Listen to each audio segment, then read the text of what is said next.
Saya tidak boleh terikat sama yang di belakang ini karena ini kayak apa ya, ada satu madhab yang anak-anak Unisma semuanya harus tahu, teman-teman di Unisma menjelaskan itu tidak lebih baik. Jadi karena seakan-akan belum melakukan.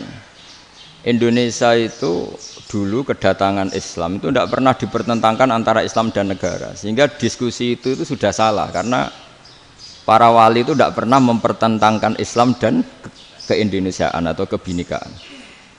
Satu, bahwa para wali itu misinya dakwah, di mana-mana dakwah itu pasti ketemu yang berbeda, mulai beda agama, beda pilihan madhab, beda tradisi, beda kultur.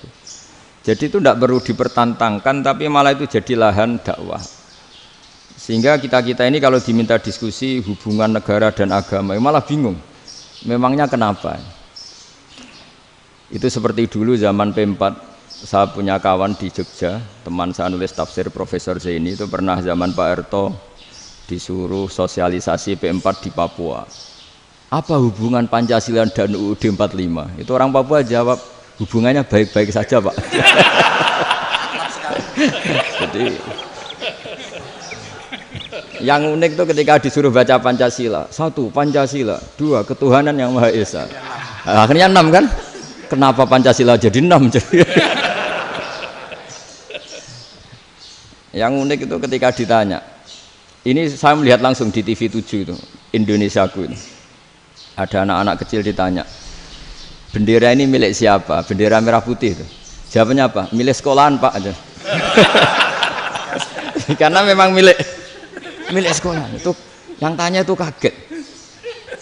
Milik sekolahan Pak. Nah, tentang tema ini mohon dibaca, ini langsung start ya, langsung serius karena tadi sudah kayak jurkam tadi, ini yang langsung khas ilmuwan. Ini sebagai penghormatan saya pada Unisma, ini khas keilmuan. Imam Zuhri adalah gurunya Imam Malik. Ya, saya ulang lagi ya, Imam Zuhri adalah gurunya Imam Malik. Halaman 29. Ini langsung start, saya baca halaman 29. Dan ini terutama yang para punggawa-punggawa ini. Saya baca ya. Ini teks tidak ada yang saya rubah, memang persis seperti ini. Bismillahirrahmanirrahim. Yaqulu Zuhri, ini gurunya Imam Malik.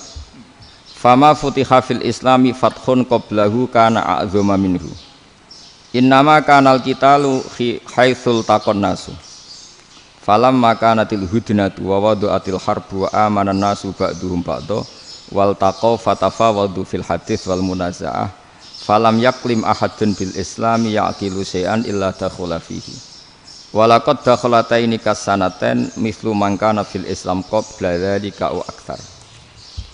Terus ini ngomongnya harus santai, enggak boleh provokatif.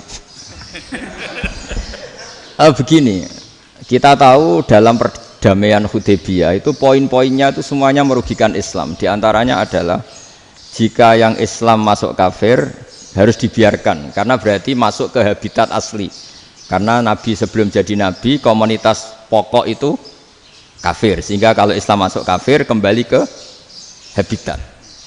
Tapi kalau Islam masuk kafir, kafir masuk Islam itu harus dikembalikan karena dianggap bid'ah. Maka kalau kamu dituduh bid'ah itu tenang saja dulu, Nabi itu ya dituduh ji'ta bidinin muhdas, kamu datang dengan agama yang baru. Cuma agak diteruskan wa kullu muhdasatin bid'ah wa kullu bid'atin dalalah. Jadi orang-orang kafir dulu kalau ngomentari Nabi ya ji'ta bidinin muhdas, kamu datang dengan agama yang apa? Baru. Nabi nurut. Semua perjanjian yang merugikan Islam itu Nabi nurut. Tapi Nabi hanya minta satu hal, jangan ada perang 10 tahun. Dan orang boleh seminar, boleh diskusi tentang Islam. Ya ini dengerin betul ini. Jadi saya tidak akan provokatif, ini pakai logika. Nanti bisa dipakai disertasi doktor. Tapi saya minta orang boleh diskusi, boleh seminar tentang Islam. Akhirnya saat itu juga ada orang yang masuk Islam. Di depan tulisan itu belum kering istilahnya. Datang ke situ namanya Abu Jandal bin Suhail bin Amr. itu datang ke Nabi, ya Rasulullah saya ini mau masuk Islam. Kata orang-orang kafir, ini pertama Muhammad, kamu komitmen enggak sama perjanjian? Kalau kamu komitmen harus kamu kembalikan. Nabi bilang, ya Aba Jandal kamu kembali ke mereka, ke habitat mereka, yaitu menjadi kafir, di komunitas kafir maksudnya. Akhirnya nangis. Umar, Sayyidina Umar itu mendekati Abu Jandal, kemudian memberi isyarat supaya ngambil pedangnya. Jadi isyaratnya wong ini baca ora wis. Maksudnya orang-orang kafir. Tapi Abu Jandal enggak mau. Singkat cerita akhirnya kembali ke komunitas kafir. Tapi yang dikatakan Imam Zuhri cara analisis ini enggak bisa pakai provokatif, harus pakai analisis. Innama kanal qitalu haitsul taqon nasu. Yang namanya perang itu menjadikan orang enggak berpikir jernih. Ini poin yang diambil oleh Rasulullah. Kalau dibahasakan Nabi curi kesempatan, masuk Nabi dikatakan mencuri, meskipun itu hanya bahasa ya. Enggak mungkin lah kita bahasakan seperti itu. Saya ulang lagi ya. Kenapa ada perang berkesinambungan sampai tahun ke-8 Hijriah? Mulai tahun kedua ada perang Badar sampai tahun 8 Hijriah itu perang terus. Nabi sama orang kafir perang terus. Akibatnya apa Pak Profesor? Namanya perang itu ya enggak kau bermikir. Pokoknya agar ketemu Islam perang, Islam ketemu kafir perang, enggak kau bermikir. Padahal Islam itu bisa diterima oleh akal sehat, harus lewat diskusi, lewat pengamatan, lewat pemikiran, lewat pengendapan berpikir. Makanya Nabi tahu ini masalah besar. Kalau orang perang terus, itu gak kober mikir Islam, tidak sempat diskusi tentang Islam. Makanya Nabi hanya minta satu poin. Oke, perjanjian ini satu rutin semua, tapi saya minta orang kafir semuanya boleh mendiskusikan Islam, boleh seminar tentang Islam. Mereka bilang iya, pada pikiran mereka kan diskusi paling piye. Ternyata betul, ada diskusi. Terus temanya gini, kira-kira bener di Muhammad Abi Abu Jahal. Terus Tuhan Muhammad sama Tuhan Abu Jahal itu keren mana? Diskusi. Tuhan Muhammad itu khaliqus samawati wal ardi, yang menciptakan langit bumi. Sebagaimana kampanyenya Muhammad. Ya mereka masih jangkar bilang Muhammad. Kalau Tuhan kita, ya berhala itu yang kita bikin, yang kadang rusak, yang kadang kudanan, terus lemutan, pokoknya terus diskusi. Kita kok bener pengirannya Muhammad. Terus Muhammad Abu Jahal. Mulai dhisik Muhammad itu ora tau bodoh nih. Mulai dulu Muhammad tuh gak pernah bohong. Abu Jahal, waduh, wis bodoh nih ngongkonan. wis ribet kan? Dan semua diskusi itu mengarah ke kebenaran Islam. Wah, akhirnya wong kafir sing tokoh-tokoh yo cara Jawa yo wah semane jebule masalah ini kan. Artinya gini, kalau kita ingin Indonesia damai, sebenarnya yang untung itu Islam. Karena Tuhan yang menciptakan langit dan bumi tentu gak akan diperbandingkan atau akan dikalahkan oleh Tuhan yang lahirnya saja sudah di bumi. Misalnya kita menjual Tuhan Allah, siapa itu yang menciptakan langit bumi, yang ada sebelum langit bumi? Bandingkan dengan Tuhan yang lahirnya di bumi, ada tanggal lahirnya, ada aktenya, itu kan sudah ribet kan? Begitu juga kalau memperbandingkan tokoh. Muhammad itu siapa? Tokoh yang bisa menyatukan pan-Arabik, tokoh yang begini-begini, yang sayang istri, sayang keluarga. Dibandingkan dengan tokoh Abu Jahal, Abu Lahab yang corong jauh penggaweannya yang ngerugikan orang lain. Akhirnya orang itu mulai tertarik sama Islam. Makanya kata Az-Zuhri, pakai bahasa dulu, falam yaklim ahadun bil Islam. Tapi kalau sekarang yang populer itu bahasa yatakallam. Sebenarnya yang benar itu bahasa kalimah yaklimu kalaman, karena masdarnya itu kalam, berarti sulasi nopo mujarrad. Tapi di fi'ilnya itu mujarradnya enggak kelaku. Jadi di fi'ilnya takallama ya takallamu, tapi untuk masdarnya yang kelaku kalaman. Jadi ini agak unik, agak enggak lazim. Mestinya kan takallama ya takallamu takalluman, tapi di masdarnya kalam populer, tapi di fi'ilnya tidak populer. Saya teruskan ya. Ini penting sekali. Jadi menjual Islam, kalau boleh dibahasakan menjual, itu tetap enak dalam kondisi damai. Karena kalau kita perang, itu bawaannya kalau ketemu ya perang. Kalau ketemu perang, sehingga orang itu rakober diskusi dulu. Saat benernya Islam sampai kafir itu bener di. Karena tidak kober diskusi, tidak sempat diskusi, orang yang milih yang kafir. Karena yang mayoritas yang kuat. Sementara Islam zaman itu lemah. Lah Nabi itu yang diminta hudnah, yang penting kita damai. Terus orang boleh mendiskusikan benar mana kita dan mereka. Ya setelah diskusi ya tadi kan nggak mungkin Allah yang begitu keren hebat pencipta langit bumi dibandingkan berhala yang mengurus dirinya sendiri saja tidak bisa. Walhasil terus orang mulai tertarik sama Islam dan aturannya nggak boleh dilarang diskusi itu. Nah makanya saya pernah ditanya beberapa profesor di Jogja, Gus suatu saat kalau kampus paling keren di Jogja ini ada Islamic Studies kemudian pengajarnya dari berbagai agama, ini riskan nggak bagi Islam? Saya jawab asal yang didiskusikan Islam itu nggak masalah, yang repot itu nak umat Islam. Karena kalau umat Islam yang jadi percontohan, banyak raja yang dolim, banyak pemimpin muslim yang dolim, terus identik dengan Islam itu jadi dolim kan ribet. Ya kalau pas umat Islam, kalau Islam yang kumat kan jadi masalah kan. Nah ini kan terus jadi beda umat Islam sama Islam yang lagi apa? Kumat. Singkat cerita terus Islam mendapat posisi yang luar biasa. Nah makanya di sini diistilahkan falam makanatil hudnah, ketika ada perdamaian wa amanan nasu ba'dum ba'do, orang merasa aman, itu fatafawadu fil hadis wal munazaah. Mereka berdebat, munazaah itu berdebat. Keren mana konsep Muhammad dengan konsep Abu Jahal? Keren mana konsep Tuhannya Muhammad dengan Tuhan kita? Terus diskusi dan mereka akhirnya ikrar, wah yang benar ya Muhammad lah. Di mana-mana Tuhan tuh ya sebelum langit dan bumi, di mana-mana Tuhan ya punya reputasi menciptakan. Masa Tuhan reputasinya diciptakan kayak berhala dan sebagainya. Ibadah juga gitu. Ibadah wong kafir itu kalau tawaf itu telanjang, ibadah Muhammad santun pakai pakaian. Terus akhirnya mereka mulai tertarik Islam. Sehingga saya lihat di beberapa tafsir, saya memang tidak akan ngomong yang tidak serius, ngergani Unisba ben sawangane pemikir serius. Di Quran itu sampean lihat di tafsir Tobari itu ada ayat bal naqzifu bil haqqi 'alal batil fayadmaghuhu fa idza huwa zahid. Qadzafa itu kalau di kamus tak lihat itu takallama bila dalilin. Qadzafa itu ya pokoknya sekenanya. Artinya gini, kebenaran Islam atau kebenaran hak itu kamu taruh sekenanya saja itu tetap menang. Apalagi kamu taruh secara teratur, kamu taruh sekenanya saja itu tetap menang. Sehingga di sini banyak sahabat yang hidup di Cina. Sekarang juga banyak orang alim yang milih hidup di Amerika, banyak orang alim yang milih hidup di Inggris. Dan mereka pede, percaya diri karena kebenaran itu kamu letakkan di mana saja, itu tetap akan menang, akan menemukan momentum kemenangannya. Misalnya gini, contoh paling gampang. Dulu para peneliti, saya ulang lagi, dulu para peneliti itu ya datang kemana-mana, termasuk Ibnu Battuta, termasuk Ibnu Khaldun, ya semua peneliti itu suka neliti.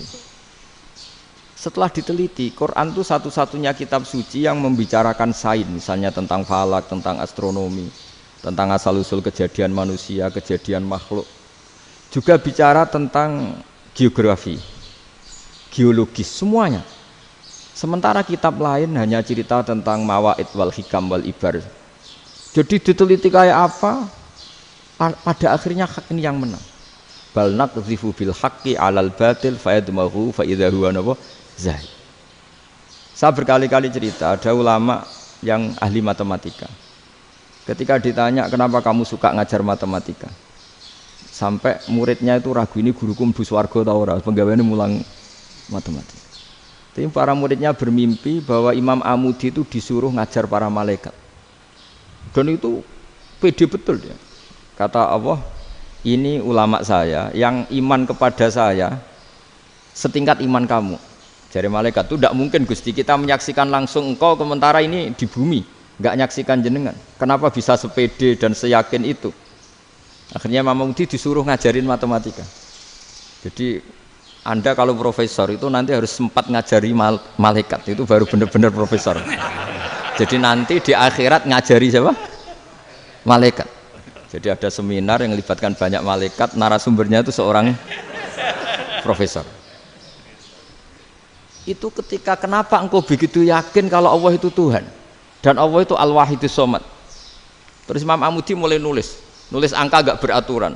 2, 3, 4, 5 sampai 1 miliar, 1 triliun, semuanya enggak beraturan. Kata beliau, nisbatus naini wasalasa ila ma la nihayatalaha iku nisbatul far'i ilal asli. Mbok angka sebanyak apapun 2 dibanding 1 ya far'ul wahid, 3 dibanding 1 ya far'ul wahid. Semua angka yang enggak terhingga pun dibanding 1 semuanya far'ul wahid. Semua angka sebanyak apapun itu cabang dari angka 1. Fakullu hadhil awalim far'un minal wahidis somad, yaitu Allah Subhanahu wa ta'ala. Wakil malaikat tepuk tangan, iya juga. Jadi begitu juga ada ulama itu ahli gambar. Saya dulu ngaji sama Mbah Mun Al-Husunul Hamidiyah, itu kitabnya itu banyak gambarnya. Dan gale gambar yang ngawur betul, mangga ahli gambar. Saya Apple, terus sempurna lele. Semua gambar bangunan, gambar sapi, pokoknya gambar. Ternyata dia menemukan Tuhan itu dari gambar. Gambar serapi ini atau seruwet ini sama. Gambar rapi sama ruwet itu sama kalau dalam pandangan tauhid. Dimulai minan nuqtah al-wahidah. Kowe cek gambar sing rapi, sing indah, cek gambarmu elek. Dimulai dari 1 titik, dan titik ini nuqtatil wujud, yaitu Allah Subhanahu wa ta'ala. Jadi nak cara ahli tauhid gak penting gambare api, menang lomba atau ora penting. Butuhe hadis surah ini gambar baik yang rapi maupun ndak adalah min nuqtah dari 1 titik. Ya. Alam raya sebanyak ini mbok gambar mbok ora, cek mulai Mars sampai Jupiter kabeh semua bentuknya yang banyak ini semuanya min nuqtatil wujud, yaitu dari titik wujud, ini kok Allah Subhanahu wa ta'ala. Di sini hebatnya ulama-ulama, mbok dia pengajar matematika, mbok pengajar gambar, semuanya dipakai perangkat untuk tauhid. Nah, itu kan juga bagian dari Islam damai, Islam yang sangat jadi tidak perlu perang untuk orang dipaksa Islam. Enggak perlu provokatif kayak tadi pidatonya rektor jenengan tadi. Jadi ciri utama ilmuwan tuh kalau ngomong datar tapi logikanya enggak terbantahkan, itu ciri khas ilmuwan. Kalau ciri khas politikus kalau ngomong itu keras, provokatif lah kira-kira gitu. Tapi isinya biasa. Nah saya berharap nanti semua profesor doktor itu datar tapi isinya kualitasnya bagus ini. Mentes. Jadi makanya terus kata ulama, kenapa diistilahkan balnat zifu bil haqqi? Kenapa pakai qadzafa sementara qadzafa maknane takallama bila dalil? Maksudnya bila dalil di sini itu min ghairi ikhtiyajin ila dalilin. Kebenaran itu memang enggak butuh dalil. Apa kita perlu dalilnya apa? Buktinya apa? Kalau 3 itu cabang dari 1. Wong gendeng yang takok gitu pas orang gendeng. Wong 3 cabang dari 1 kok ditanyakan buktinya apa? Itu min awalil bidah. Pertama orang pasti tahu kalau 3 itu far'ul wahid, 1 juta juga far'ul wahid, 1 miliar juga far'ul. Gambar yang sebanyak apapun ya dimulai dari 1 titik, cek gambar benar maupun yang tidak. Akhirnya apa? Ulama dulu itu sebegitu rileks nerangkan tauhid. Lalu kenapa asma ini yang ya ini kan khas NU ya, khas pesantren. Sebenarnya saya keberatan pakai istilah khas NU, pakai khas pesantren karena NU itu anaknya pesantren, jangan dibalik pesantren anaknya NU, karena sebelum ada NU itu ada pesantren. Tapi kayaknya Unisma lebih suka pakai bahasa NU dan saya ya agak orderan yang terpaksa disuruh ngomong. Ini agak apa ya, agak kacau sebetulnya ini agak kacau. Jadi NU itu sama pesantren itu tua pesantren. Jadi NU dilahirkan pesantren, bukan dibalik pesantren dilahirkan NU. Sehingga barokahnya didirikan pesantren ini, kadang nyuwun sewu sekali Mbah Hasyim itu kadang ide besar beliau itu ora dituruti wong NU. Jadi Mbah Hasyim cara kula kok dadi Mbah Hasyim ya mangkel. Mbah Hasyim itu ngarangno kentong. Nggih ngaramno beduk, tapi wong NU nganggo kentong. Beduk. Dan uniknya Mbah Hasyim enggak tersinggung. Karena ciri khas pesantren itu membolehkan perbedaan apa? Pendapat. Itu masyhur khilafnya Mbah Hasyim sama Mbah Fakih Mas Kumambang itu sampai dikitabkan. Saling ngeritik, saling macam-macam lah.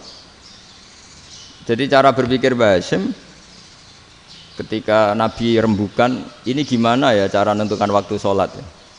Ya pakai kentong ya Rasulullah, zakalin nasoro itu untuk orang Nasrani. Ya pakai buk itu trompet, zakalil Yahud itu untuk orang Yahudi. Terus, ada yang usul lagi pakai api ya Rasulullah, zakalil Majusi itu orang Majusi. Setelah itu ada orang datang lari-lari cerita mimpi azan tadi. Ya itu terus dipakai sarana pemanggilan sholat ya adzan itu. Sehingga Mbah Hasyim menolak kentong. Karena mantas sababi qaumin fahuwa minhu. Beliau keras sekali sampai bilang haram. Beliau judulnya ya haram, Al-Jasus an Takhrimin Naqus. Setelah naskah itu sampai ke Mbah Fakih Mas Kumambang di Gresik situ, di daerah Dukun situ. Dulu nggak ada WA ya, jadi sampainya ya lama. Makanya saya sampai sekarang nggak punya WA, karena ya saya ulama kan, kalau WA-an terus ya jadi ulama. Nggak jadi ulama, main WA-an terus itu. Nah itu termasuk rektor gak kau bermikir itu mesti kebanyakan WA.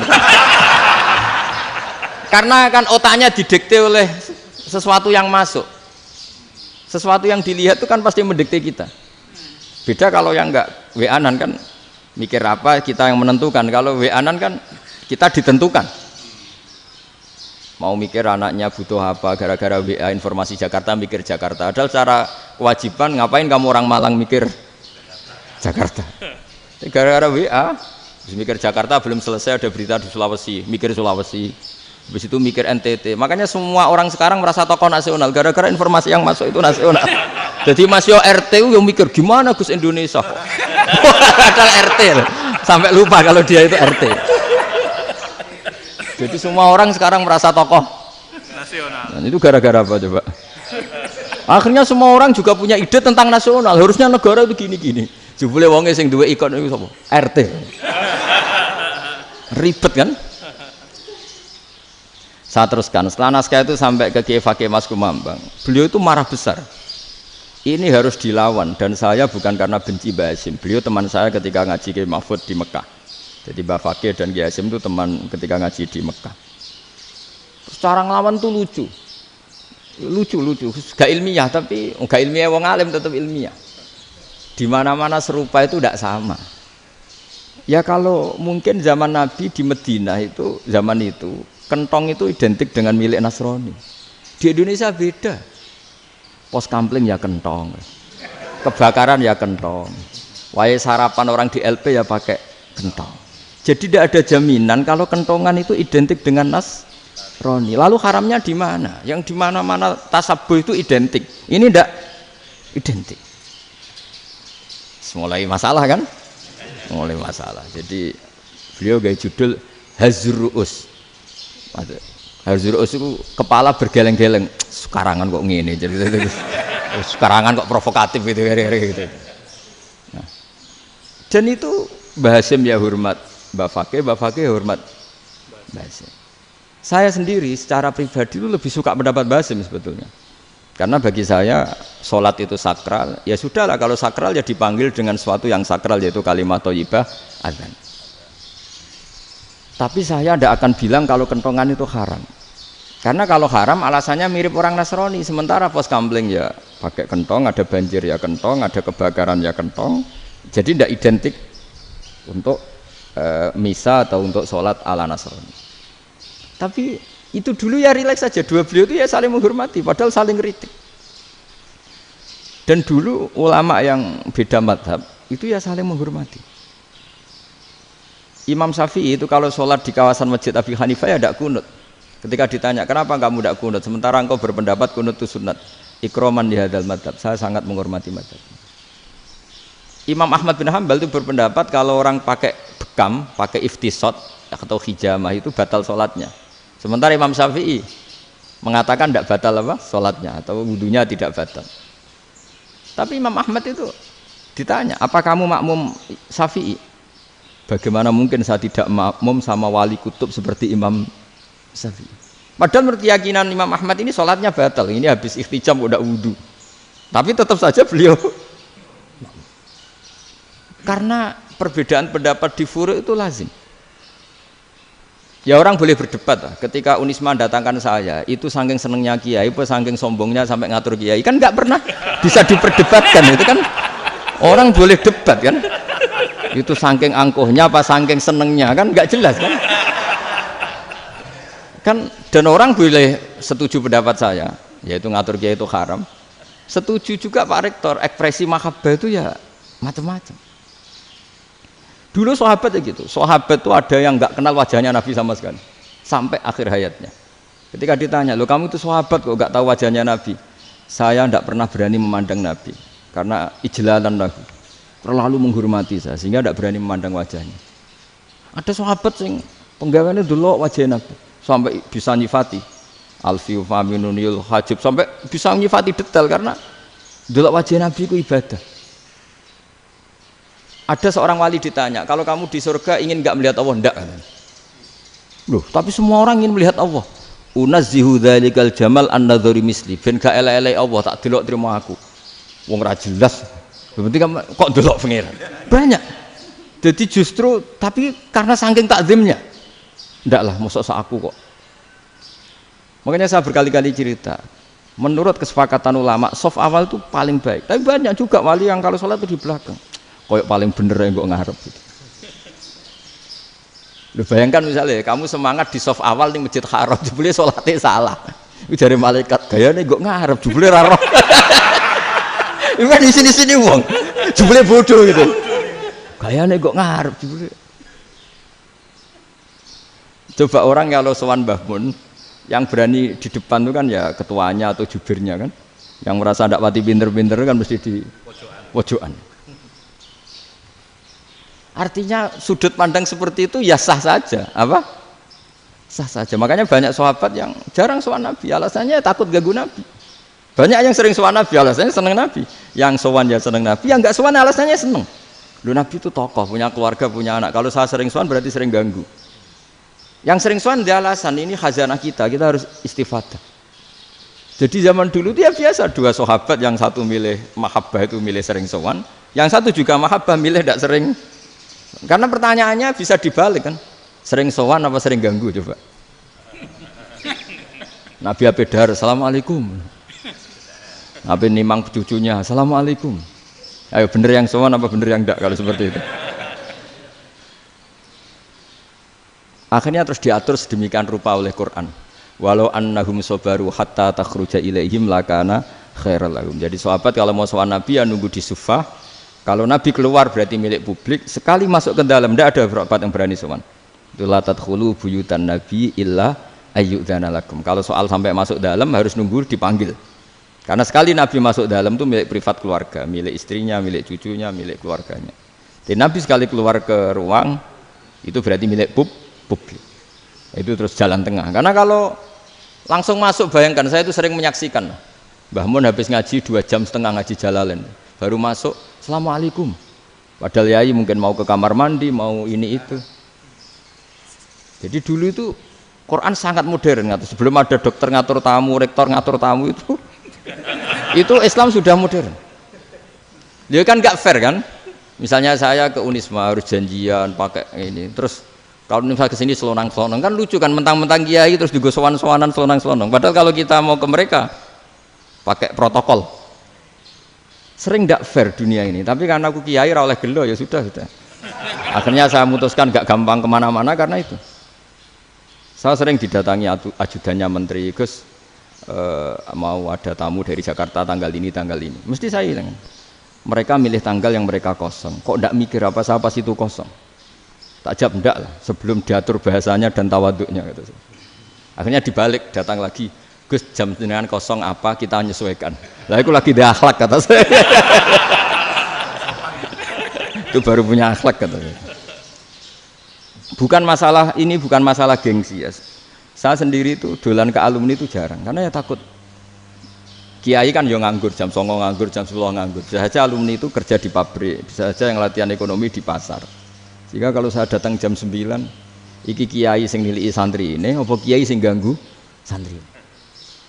Nah karena orang ini melakukan rutin, gak kok berpikir, pokoknya ngono jenenge silaturahim.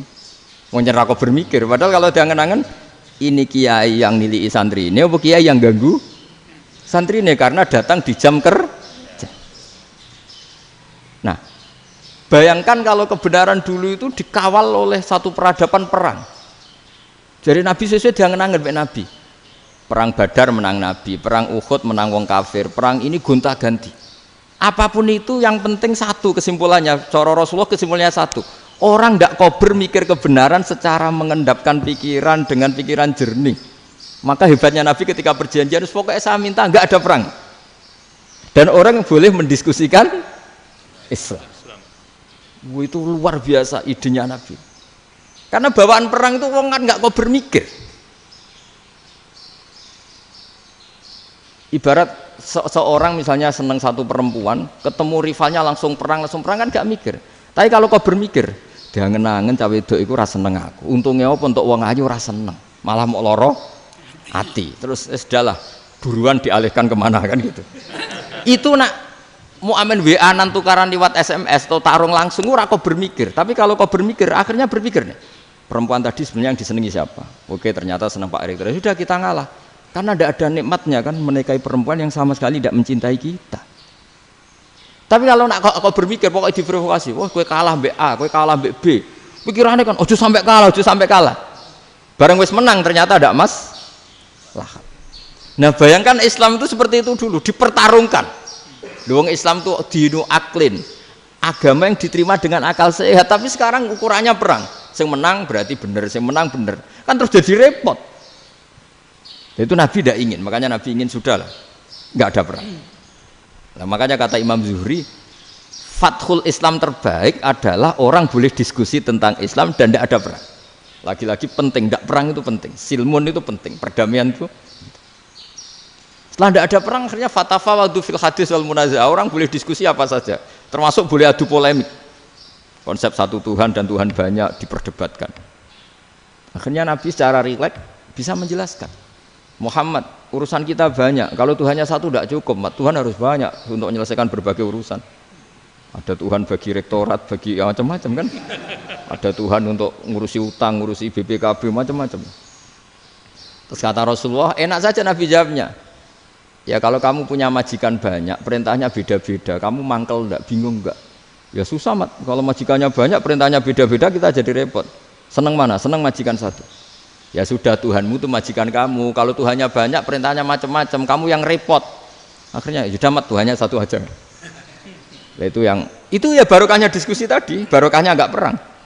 Daraballahu mathalan rajulan fihi syuraka'u mutasyakisuna wa rajulan salamal lirajul hal yastawiyani masalah. Terus alhamdulillah. Jadi orang yang paling kafir pun saat itu taslim. Nah, ini kembali ke kalimat la ilaha illallah. Saya tidak perlu provokatif, pasti teori saya itu benar. Bukan saya bilang benar itu karena sombong, enggak. Ini sesuai teks. Misalnya begini, benar enggak kelompok takfiri yang suka ngafirkan orang lain? Itu pasti tidak benar. Logikanya gampang.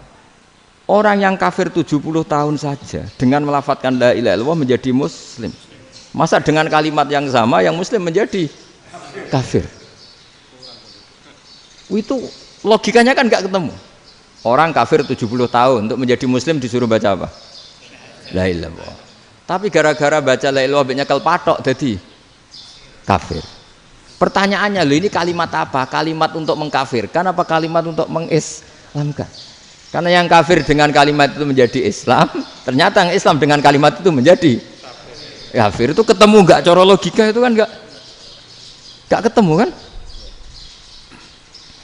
Makanya cara pikirannya Abul Hasan Asyadzili, dan saya setuju pikiran itu. Istighfar ini boleh orang Jawa Timur protes karena kadang beda manhaj, tapi jangan protes saya, protes Abul Hasan Asyadzili, kualat mesti sampean. Ketua Torekoh napa? Sadziliyah. Cara madzhab Sadzili, dan Anda boleh berbeda madzhab, mencari khasnya wong kampus sing wani beda. Beda kapasitas lah, pokoknya butuhnya beda. Dan ketok pinter, ketok kritis tuh.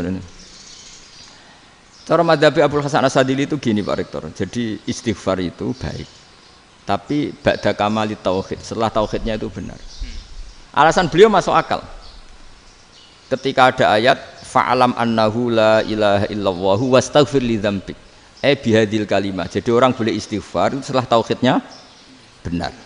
Alasannya Abul Hasan Asyadzili begini. Qul lil ladzina kafaru iyantahu yughfar lahum ma qad salaf. Katakan kepada mereka yang kafir, sekali mereka tidak kafir, maka otomatis dosanya masa lalu diampuni. Pertanyaannya, yang bisa menghentikan kekafiran itu kalimat apa? La ilaha illallah. Dengan hanya melafadzkan la ilaha illallah Muhammadur Rasulullah, langsung yughfar lahum ma qad salaf, langsung dosanya diampuni. Berarti yang menjadi pengampun dosa lah, penyebab pengampunan itu apa? La ilaha illallah. Itu bahkan orang kafir belum istighfar. Di ayat itu kan Allah enggak mensyaratkan setelah la ilaha illallah istighfar baru diampuni, enggak. Asal la ilaha illallah langsung yufar lahum maqad salah. Saya ulang lagi ya, jelas ya. Jadi kulil ladzina kafaru iyantahu yufar lahum maqad. Nah, sekarang iyantahu, mereka berhenti dari kafirnya. Syaratnya pakai apa? La ilaha illallah Muhammadur, itu langsung yufar lahum maqad. Artinya apa? Ghufranullah itu bisa didapat hanya dengan mujarrodut tauhid, yaitu hanya dengan melafadzkan kalimah thayyibah. Dan sahnya istighfar juga berdasar kalimah thayyibah itu. Misalnya gini, orang kafir sebelum Islam melafadzkan astaghfirullah, astaghfirullah, astaghfirullah, kira-kira diterima enggak? Enggak kan? Karena syaratnya istighfar ba'dat tauhid. Nah, makanya dalam adab Sadili istighfar itu setelah la ilaha illallah. Karena cara pandang ya seperti itu. Jadi fa'lam annahu la ilaha illallah wastaghfir li dzambi. Jadi dengan kebenaran tauhid saja ini sudah cukup kita insyaallah layak diampuni. Karena innallaha la yaghfiru ayyusyraka bihi wa yaghfiru ma duna dzalika liman yasha. Jadi orang yang tauhidnya benar itu bisa diampuni Allah asal tauhidnya benar. Itu Allah ngendikan liman yasha wa yaghfiru ma duna dzalika liman yasha. Dawe Imam Suyuti walam yakun liman yastaghfir. Jadi orang yang bertauhid secara benar meskipun gak sempat istighfar itu tetap potensi diampuni. Karena bawaan tauhid itu sudah menjadi layak diampuni. Kayak orang kafir sekali ngelafatkan kalimat tauhid mbok gak istighfar langsung diampuni. Nah, karena melihat seperti itu terus orang berlomba-lomba memperbanyak jumlah ngelafatkan la ilaha illallah. Jadi kita yang alim, kita semua, saya tidak bilang saya, kita termasuk yang di pinggir-pinggir saya ngaku alim nggak masalah lah, soalnya kita semua yang alim-alim itu tahu bahwa la ilaha illallah itu super, sudah bawaannya tauhid, juga punya kelayakan Nah, kemudian nasib kita agak sial, malah kalimah ini dituduh bid'ah, dituduh khurafat. Mergo Nabi nggak pernah tahlilan, Nabi nggak pernah. Nabi gak pernah tahlilan, kalau diartikan Nabi ratau maca la ilaha illallah, aneh gak kalimah ini. Nah, ini provokatif ini.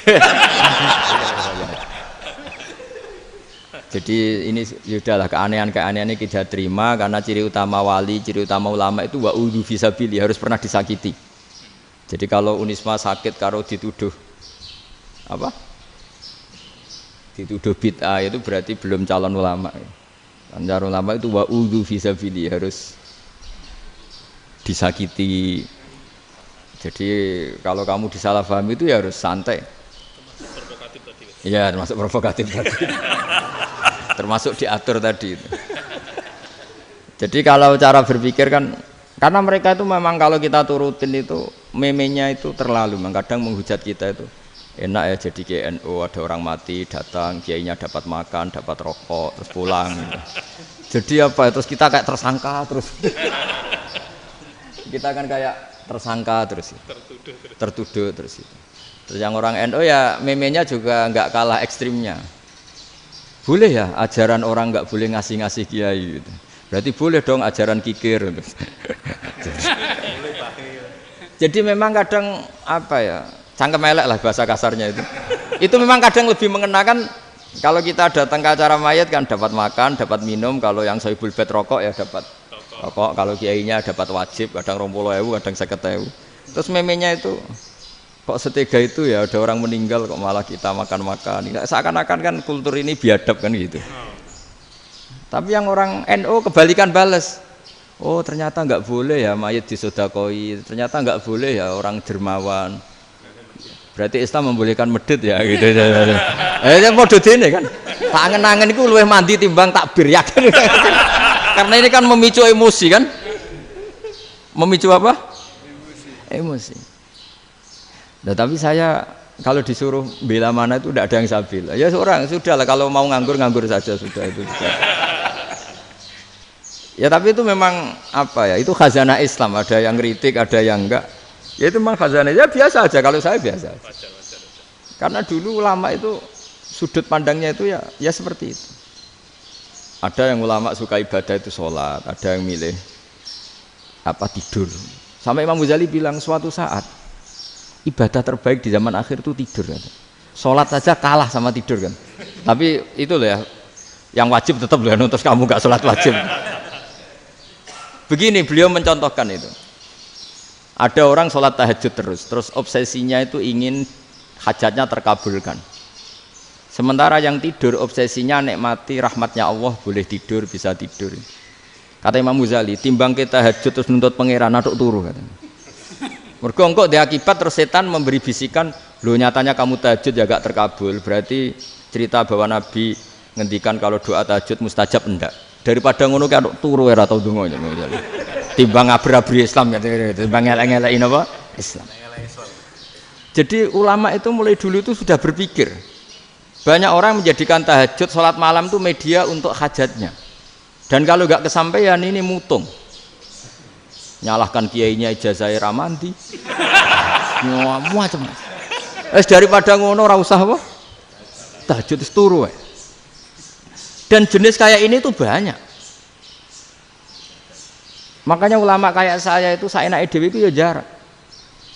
Saya sering didolani muhibin terus bilang, "Gus, saya doakan gini-gini sama nyalon bupati atau saya gini." Saya bilang, "Gak waduh orang donga, nak ramandi darani ulama dongane ramandi." Nak mandi kamu jadi bupati tetap nganggep karena beli. Sopo sing ora roh bupati saiki gak beli. Ribet kan? Ketika mereka jadi ngunsurkan doa kamu apa karena kemarin beli? Yang beli maksudnya enggak beli enggak usah tersinggung. Jadi ribet ngadepin. Nggak artinya gini loh, doa itu jangan dipakai begitu loh. Kalau minta nasihat, tak nasihati jadi bupati yang baik, gubernur yang. Kalau minta doa itu resikonya. Akhirnya kiai kalau diminta doa ya doa, sebenarnya diisinya itu nggak doa kemenangan. Itu nggak selamat gitu. Karena ribet.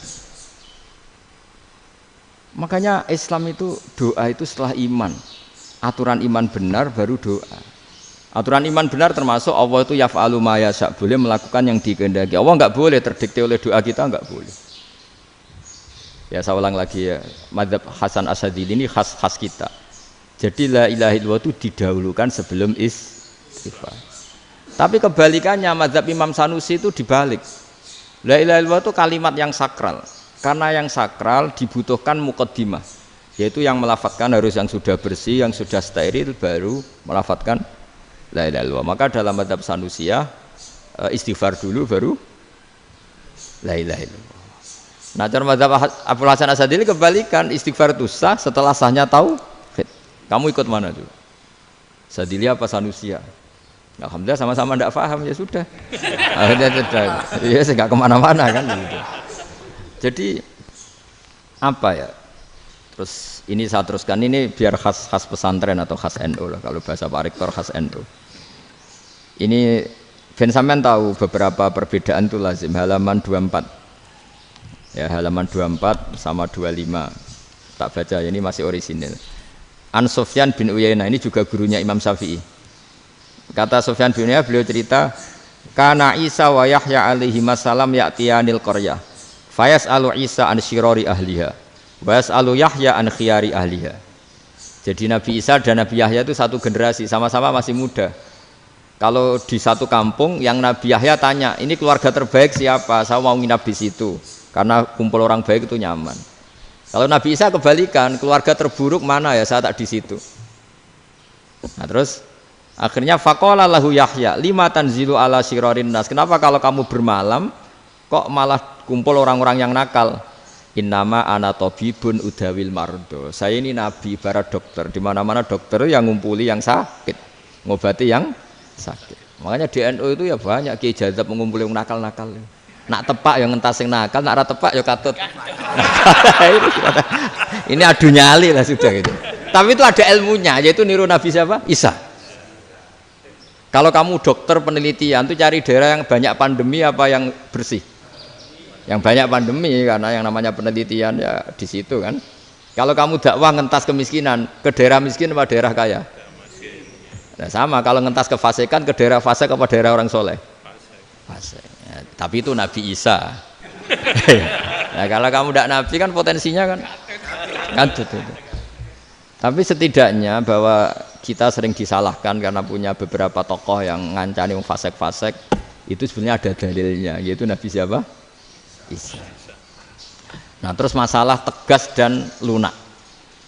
Ketika ada mahasiswa misalnya pacaran, boncengan lanang dan perempuan. Itu pilihan kita apa? Kalau tegas, terus gak mau mendengar kita. Misalnya gini contoh gampang, tak beri contoh Pak D. Jangan orang tua, nanti secara fikih itu beda. Nah ini kan kita orang pesantren, biasa ngaji fikih detail. Kamu Pak D seorang perempuan, mahasiswi misalnya, sering pacaran. Setiap ke situ sama pacarnya kamu diam saja. Padahal kamu dosen keislaman. Mesti pawanaan kamu nyimpulkan, ternyata pacaran itu tidak apa-apa. Buktinya Pak D itu tidak negur, menengai. Ini berarti as-sukut alal mungkar. Tapi kebalikannya, Pak D ini terkenal keras. Nak rono mesti ada aku ponaan. Akhirnya ya ora rono. Mesti ngerti nak mesti diamuk. Nah, dua orang ini sama-sama gagal kan? Yang lunak menjadikan ponaannya pacaran terus karena enggak negur sehingga dikira membolehkan. Sing keras juga enggak sempat bina wong rono era wani. Akhirnya dua orang ini sama-sama enggak ketemu, sama-sama enggak berkesempatan membina kan? Gagal membina kan? Karena yang keras ponaannya enggak pernah situ, berarti enggak bisa bina kan? Yang lunak membiarkan berarti juga ada bina. Nah, Islam itu antara dua itu. Ya agak terlalu lunak, enggak terlalu keras. Karena kalau terlalu keras, misalnya ada kiai terlalu keras. Lu masyarakat mau tanya itu gimana? Lari kan? Lu saya ini punya pengalaman pribadi. Saya ini kan kecelok orang alim. Itu kalau pernah ya saya itu berusaha ya pokoknya ya umumnya orang alim lah. Tenang, terus anteng, enggak gejlok-gejlokan. Itu enggak ada yang tanya. Saya mimpi ketemu beberapa ulama itu disalahkan. Terus umat saya kalau mau tanya itu ke siapa? Wong alim wis wibawa, meneng tambah banget wibawane. Apalagi Quran sering gojlok rektor macam-macam. Terus wong wanita kok, saya biasa ke pasar pandangan dicegot orang. Gus, putri saya itu sering keluar darah tapi melebihi batas haid gini-gini. Kalau badhe sowan jenengan, gak usah sowan ning kene mbek ngadeg-ngadegan. Terus tanya, yang haid berapa hari, Gus? Ya supaya rudat ilal adat sebelum dia punya penyakit istihadah itu berapa? 6 hari ya sudah, kembali 6 hari lainnya mustahadah, tetap sholat, tetap normal. Tapi kalau saya wibawa moro pasar go tasbih duwilu iku mesti wong salaman njaluk donga yakin lho. Tapi baru kayak rada uraan ketemu wong-wong dol pening ndi mak pening ndi Gus beneran Gus ketemu jenengan kula wingi badhe tuwa kok. Akhirnya tanya jadi uraanku itu amdan. Lho nek sampean asli, iki asli uraan. Karena ndak uraan lah tetap ndak wibawa kan. Jadi baru kayak uraan itu ya banyak. Saya itu kalau ngantor di Jogja itu banyak orang yang tanya. Ya biasa tuh tanya macam-macam. Karena saya uraan. Ke pasar ya orang, bahkan di bis sering ketemu orang, wah beneran Gus kalau badhe sowan jenengan badhe tanya ini. Ya sudah di sini aja. Jadi semua itu diilmoni. Nah, Nabi itu punya sisi yang dua-duanya jalan. Memang beliau luar biasa, dipilih Allah yang luar biasa. Nabi ketika wibawa itu banyak sahabat yang bahkan mengenali wajahnya aja tidak bisa. Ka'anna ala ru'usihim at-tayr. Bayangannya seakan-akan di kepalanya itu ada burung yang takut terbang, saking antengnya. Tapi Nabi sekali mengeluarkan job, sekali santai, itu sahabat tanya itu sampai yang nggak pantas ditanyakan. Nabi saat tadi kumpul istri saya, tapi tidak inzal itu wajib mandi ndak. Aro'aita law anna ahadana ya'ti imro'atahu walam yunzil. Itu ya ditanyakan. Nabi pun kumpul itu saged inzal sepundi. Guys betul lagi. Terus ya ada yang tanya macam-macam. Ya saking ada sahabat dipanggil Nabi tambah lari, dipanggil lagi tambah lari. Panjenengan nyeluk, oh pas kula kumpul bojo kula. Lah kula kuwatir jenengan orang suci, saya belum mandi, makanya saya lari. Nabi ngendikan innamal mukmin thahir, ya nak masalah ketemu kiai ra apa-apa ijek junub. Sementing kok nak salat ya adus sik. Tapi Nabi sekali pakai mazahirul jalal, tapi pakai wibawanya, itu orang enggak berani ngomong. Tapi sekali Nabi rileks, itu orang bisa tanya apa saja, termasuk halal yang enggak pantas. Loh, ada sahabat itu tanya lucu, tanya Maimunah. Maimunah itu ya cantik tapi sudah agak tua lah. Maimunah, ya umal mukminin, hukumnya ngambung bojo pas Ramadan ubi. Wah gak roh aku, gak tahu diambungkan Nabi pas Ramadan. Tanya Saudah, wah malah orang-orang diambung kalau Saudah itu kan wis tuwa itu. Lucunya istrinya dia jawab, tanya Aisyah yang mungkin Nabi. Iya yang mungkin tanya Aisyah. Itu yang usul ya istrinya Nabi Maimunah. Selalu Aisyah. Tanya Mbak Aisyah. Ya Amirul ya Ummul Mukminin gini-gini. Aisyah yang cantik masih perawan kan. Qabbalani Rasulullah bahwa Nabi biasa ngambung-ngambung pas Ramadan dan beliau tetap puasa. Akhirnya fakih ngarang kan wa takbil fi Ramadan wa tublah la tubtilu shauma ngambung ora. Iku udah biasa di ya nasib bojone ayu. Ndak ini artinya seasik itu gitu. Jadi garwane Nabi sing ngrasa rodok tuwa. Wah, aku ora tahu ya. Kok Aisyah. Serilek itu dulu itu. Maksudnya orang Islam pertentangan itu. Maksudnya ini ya balik semua ini bedanya orang pesantren sama orang kampus. Kalau orang kampus mau cerita agama itu rahmatan lil alamin, tapi nyontokno rileke ora iso. Agama itu rilek, tapi nyontok no rilek ora iso. Mergo ora rapati ngaji. Contohnya ora iso, dadi mau gawe kaidah mau Islam itu rahmatan. Jadi Nabi itu lah, Allah juga gitu. Allah itu kalau sudah memperlihatkan madzahirul jalal, itu mbok malaikat Jibril rawani. Ketika Allah dengan madzahirul jalal. Tapi kalau Allah dengan madzahirul jamal, madzahirul apa? Jamal. Iku yo gojol-gojol kan sampai makhluke yo gojol. Yo buli-bulian cara sakniki. Ya sampean delok ning hadis syafaat itu, akhiru man dakhalal jannah atau akhiru man kharaja minan nar itu di beberapa judul. Ada seorang rojul yang ahli neraka ya, dintas mbek pangeran terus ditudono swarga. Gusti, swarga, ngiler tok ora wong wayu, wis wong ngiler tok. Ngerjaluk Gusti mosok roh tok ora oleh mlebu. Jarimu asal mlebu metu kon neraka ora jaluk-jaluk meneh. Sumpah lho ya, gak jaluk apa-apa meneh. Mboten Gusti. Sekali saya keluar dari neraka ndak akan minta apa-apa lagi. Wis. Wallahi, wallahi. La as'alu ghairaha. Maksudnya ghaira khoslah, ghaira tilkal khoslah. Ya niku selain keluar dari neraka saya ndak akan minta lagi. Didono swarga wong do kelon seruwibet kan. Sing bojone elek kan dendam dadi ning swarga iku. Swarga iku wis macam-macam. Gusti mosok roh tok ora oleh mlebu. Jarine janji ra njaluk meneh. Akhire ya wis didelokno neraka. Jadi pangeran jawabe gampang didelokno neraka. Roh neraka begitu menyakitkan, begitu ngeri. Sudah Gusti saya ndak minta surga, sementing enggak masuk neraka. Rabbana srif anna adzab jahannam. Setelah lama itu diadepno swarga njuk mlebu swarga, terus diadepno nang neraka. Akhirnya ya sudah. Saiki mlebu swarga gak apa-apa. Iku jawabe lucu. Atas taziu jenengan ngenyek kula. Wong karuan ra di swarga kok mlebu swarga. Terus akhirnya mlebu swarga, bareng mlebu swarga tamanna, sangen-angen sing mbok jaluk apa? Orang angen-angen yang indah-indah, laka wa asratu amsal ya siku tak turuti wa asratu amsalih lan lipatan ke-10. Jawabe wong lanang ya lucu. Atas tazi ubi wa anta rabbul alamin. Jenengan pangeran kok ngenyekan. Maksudnya wis karuan aku ora pantes.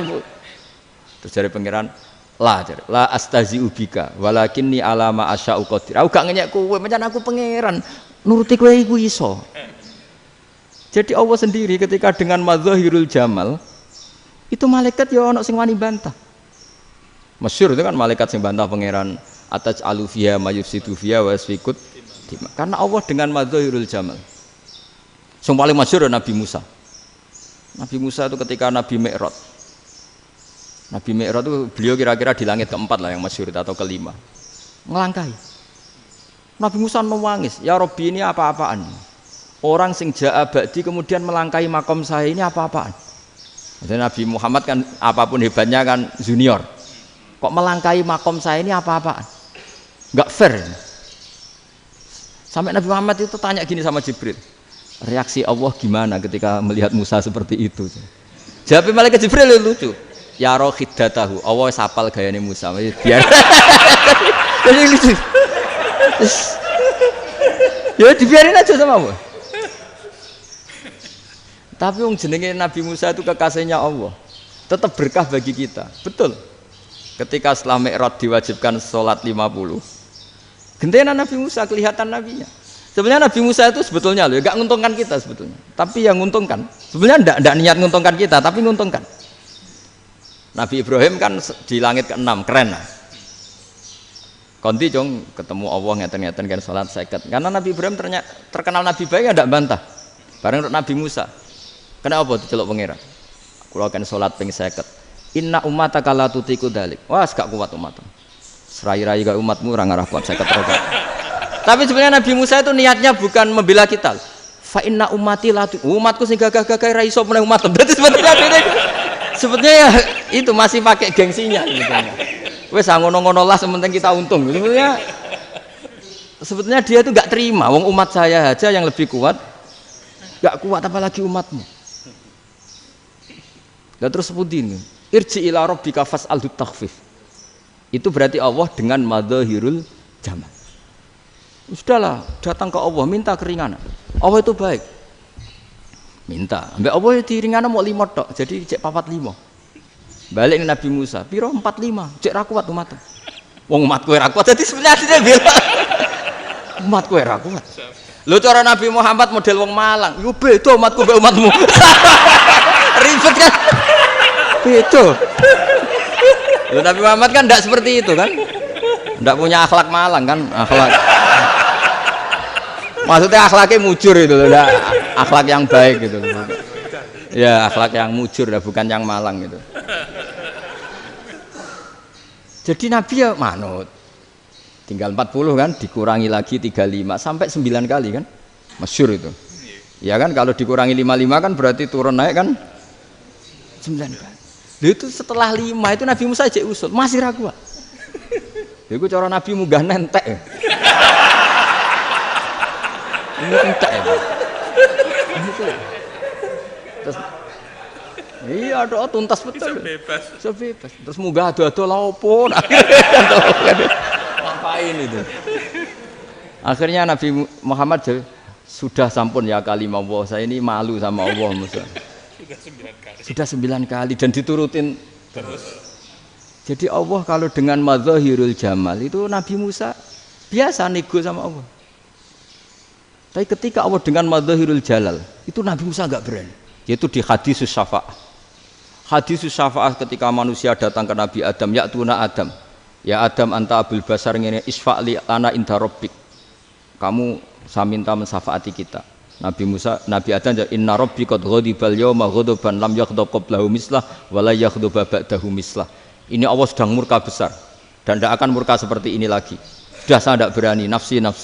Nabi Ibrahim enggak, termasuk Nabi Musa ketika itu ya enggak berani. Karena Allah dengan madzahirul jalal. Itu Nabi Musa enggak berani. Sudah saya sendiri itu pernah salah.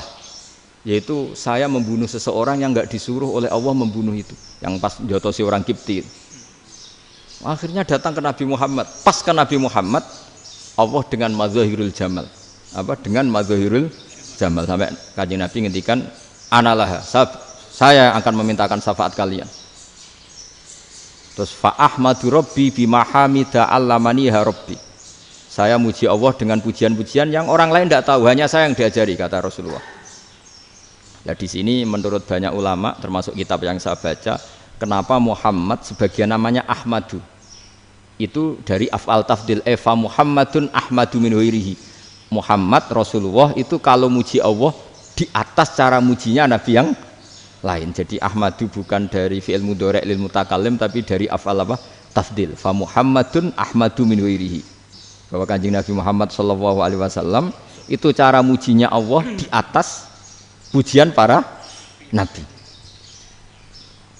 Makanya di sini Sayyid Ali Zainal Abidin kalau muji hamdal hamidin wa fauqa hamdil hamidin. Jadi pujian saya ini di atas rata-rata cara mereka apa? Memuji. Yaitu sirinya apa? Nabi itu tahu bahwa akhirat tidak bisa batasi Allah. Kamu tidak bisa nyemprit Allah. Allah, ini akhirat loh. Amal sudah tidak manfaat. Ingat itu. Tidak bisa seperti itu. Allah itu nggak bisa tunduk sama konstitusi yang bernama akhirat. Artinya Allah meskipun di akhirat tetap duwe hak yaf'alu ma yasa atau yaf'alu ma yurid. Nggak bisa kamu terus wah ini akhirat amal ra iso dikirim wong mati, amal ra iso dikirim. Yo pangeran kok mbok atur. Kalau kita yang mengirimkan tidak bisa, tapi kalau Allah tetap bisa. Makanya ada kiai mengatakan kodok qadar ora iso dirubah, itu kamu. Makanya ada seorang kiai ditanya, kodok qadar ora iso dirubah sekali dicatat selesai. Jadi kiai tadi, tapi nak Allah iso. Dalile apa ya yang huwa ma yasha wa yusbit. Nak Allah ya iso, sing ra iso kan kita. Nah, Nabi itu tahu betul meskipun akhirat itu Allah masih bisa dinego saking baiknya. Akhirnya Nabi sujud, masyhur itu terus, ya Muhammad irfa' ra'sak wasal tu tok wasatu safa semat sirahmu angkat kowe njuk apa tak turuti. Semenjak itu Nabi minta napa syafaat. Artinya apa? Ketika Nabi lain berpikir bahwa akhirat ini membatasi amal karena sudah Nabi tahu betul kalau Allah tetap Allah yang enggak terbatas kekuasaannya, enggak terbatas rahmatnya juga saat di akhir. Makanya disebut fa Muhammadun Ahmadu min wirihi. Makanya wa mubasyiram bi rasuli ya'ti mim ba'di ismuhu Ahmad. Jadi makanya terus banyak GNU sing wis macam-macam lah. Sing ana sing potongane wedi terus hati-hati. Niku berarti makome Madhahirul Jalal. Ana sing amen guyon nek makome Madhahirul Jamal. Ana sing ra jelas ngene iki, sing ra jelas. Nak guyu buanter kok nangis yo buanter. Jebule urusan utang lah ini sudah yang udah.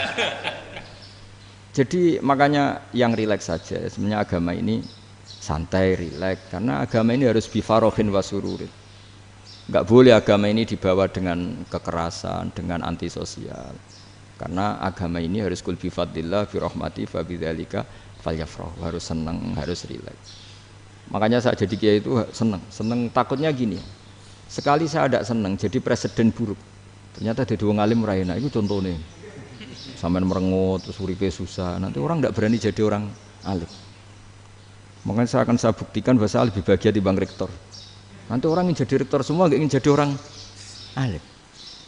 Saya pernah ketemu sekian rektor di Jogja tanya, Gus, kenapa jenengan bela-belain pesantren sampai segitu? Kan keren kampus NU, sekarang ada Unisma, ada NU Jogja, ada NU Jepara gini. Terus tak bilangin gini, sampai rektornya itu istighfar kan. Saya bilangin gini, ini sekaligus tak kasih tahu ini rektor Unisma ini.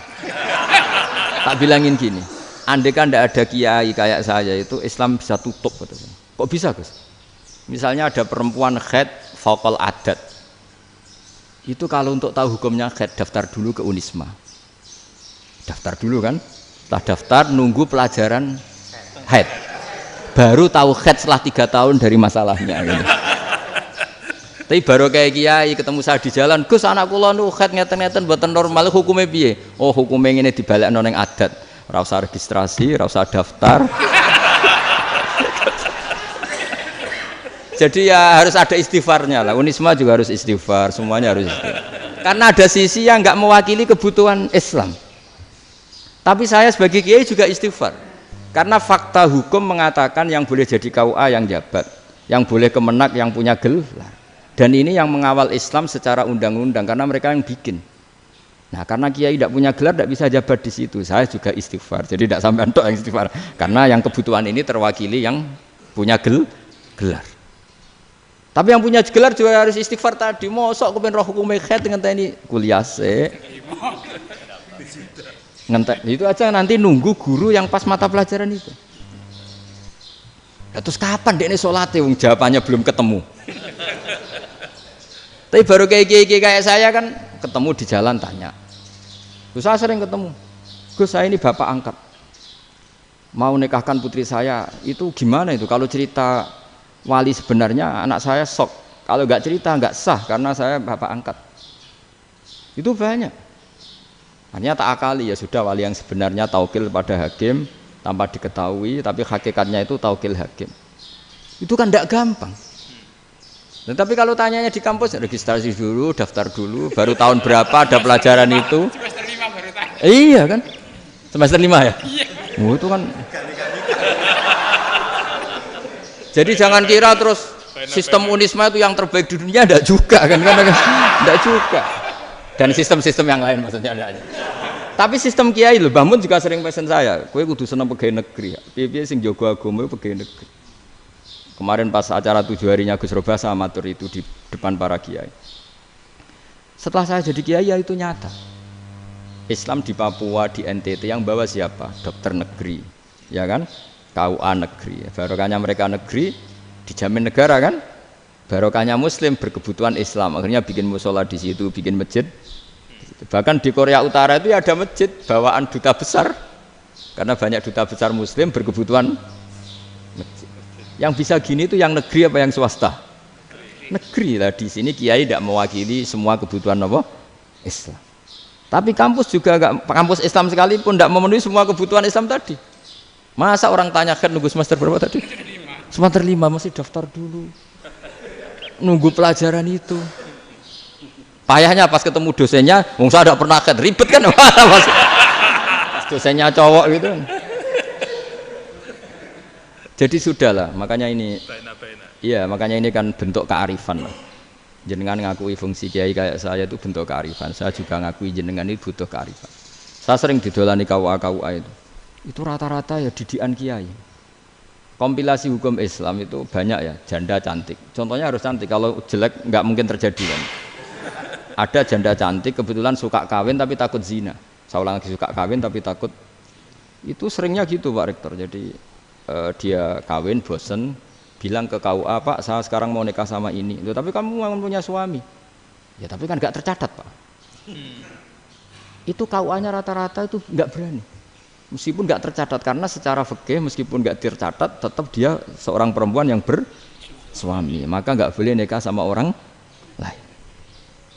Jadi coba kalau nyun sewu KUA hanya ngikuti hukum formal, yang penting di catatannya nggak punya suami, ya dinikahkan saja kan. Tapi mereka enggak, karena didikan kiai nggak berani. Artinya gini, kalau hanya pro hukum catatan sipil, maka ini dinikahkan bisa karena nggak tercatat. Tapi secara hukum santri nggak bisa dong menikahkan perempuan sing dadi zaujin yang punya suami. Ini barokahnya kerjasama yang baik. Jadi di masyarakat itu tertanam didikan kiai, nggak boleh nikahkan perempuan yang bersuami. Tapi di KUA ngikuti hukum formal. Dan di Indonesia itu KUA itu rata-rata konsultasinya ya sama kiai. Sehingga ya nggak berani akhirnya, meskipun aku ya mlebu rokok mbak, gak iso. Dan itu banyak. Saya ulang lagi ya, makanya ini kan pesantren itu nggak boleh mati. Orang kiai-kiai kayak saya nggak jelas-jelas itu harus lebih jelas lagi. Karena ini yang on time, yang online, yang siapa saja bisa tanya. Saya itu SMS saya itu nggak punya HP WA. HP jadul itu SMS-nya tiap hari tak berapa, orang yang tanya dari Kalimantan, dari Aceh. Gus di kampung saya ada masjid 2 itu yang Samana, ada yang dari orang perkotaan, Gus di perumahan baru ada masjid, yang Jumatan baru orang 12, sah enggak? Ya langsung saya jawab, sah. Dalilnya ini. Ya sudah, nah, tapi kata Imam Syafi'i gini harus orang 40, itu madzhab Syafi'i, dalam madzhab yang lain gini-gini. Itu kalau tanya rektor itu kan ribet. Masuk ajudan dulu, asisten dulu, panjang.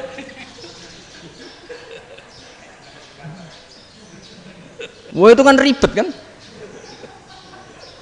Manggil dosen, dekan VAI dipanggil, dekan VAI nggak mau langsung jawab, cari dosen yang nekuni itu. Usul fikih, saya nekuni itu baru seminar, nunggu dulu mbak, ini orangnya baru. Panjang kan? Bisa tutup Islam kalau kesuwen. Coba kalau tanya kiai kan enggak, ketemu di jalan. Dulu Mbah Zubair kata Mbah Mun, saya termasuk santri yang diapresiasi Mbah Mun. Dhisik Mbah Zubair yang ngono, anak nong takok pesuan gak oleh. Gak takok ning kene. Jangan biasa ditanya orang ngadeg-adegan. Ya alhamdulillah ilmunya cukup, kalau enggak cukup ya kok sik. Jadi sebetulnya orang sopan itu ya agak-agak ada yang ditutupi sebetulnya.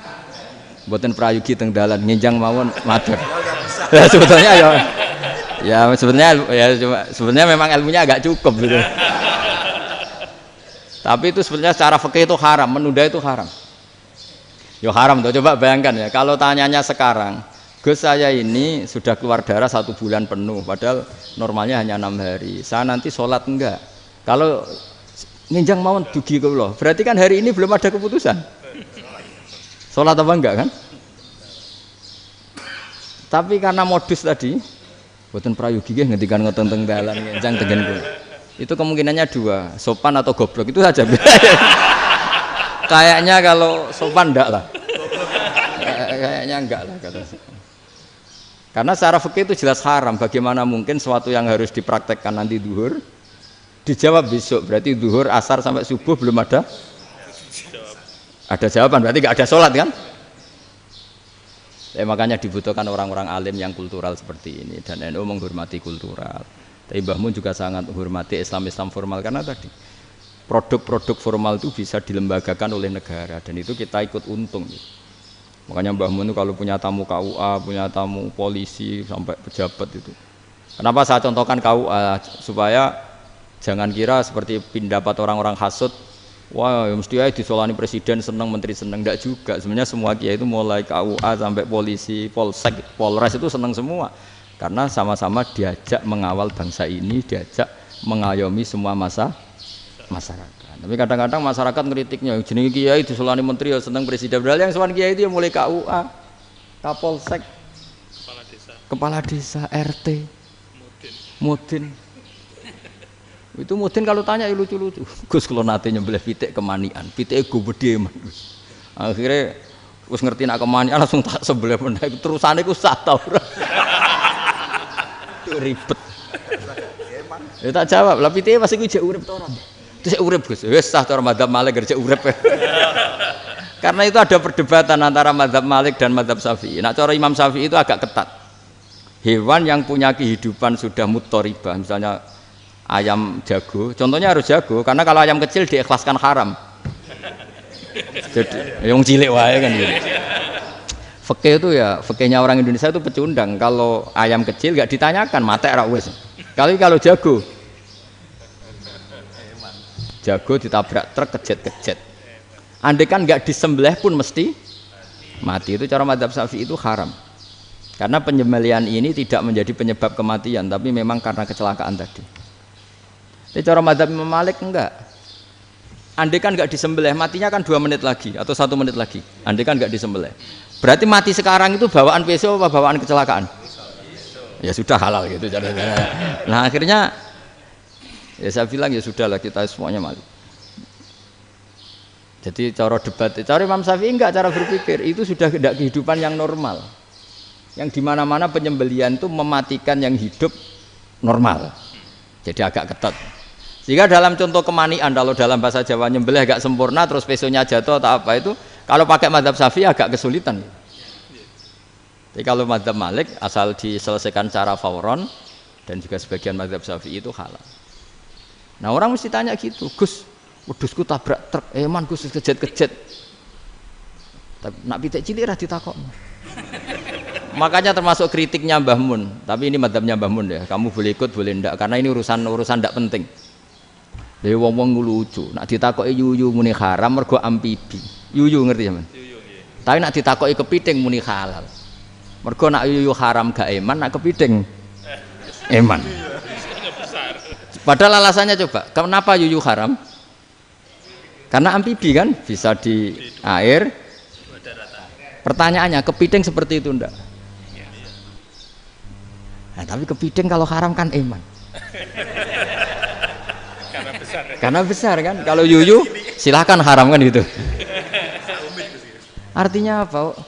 Fikih kita ya agak-agak pecundang gitu, agak-agak pertimbangan. Iya, ini lucu kan? Kualitatif. Coba alasannya yuyu haram karena apa? Amfibi kan? Hidup 2 alam. Pertanyaannya kepiting seperti itu enggak? Iya. Kenapa? Kalau orang tanya, yuyu haram apa halal? Rata-rata jawab haram.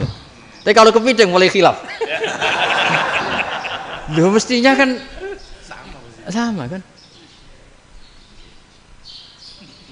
Nah itu karena unsur imannya. Iya tadi. Saya juga sering melihat tonggo-tonggo itu. Ayam cuwilik sakmene ketabrak truk, enggak ada yang tanya. Tapi saya pernah jalan-jalan di Narukan sini. Ono jago ketabrak, sing duwe langsung marani kula pas saya naik motor. Gus ini halal apa haram? Nak langsung kula sebelah halal apa haram? Wis kanggo kowe halal ya halal. Karena saya tahu tak jawab haram mesti kecewa itu. Aduh. Akhirnya kiai ini beratnya kan. Ya akhirnya ya saya setelah itu mate Imam Syafi'i ngapunten umat kula nu ora siap mangke madzhab jenengan tuh ndak siap.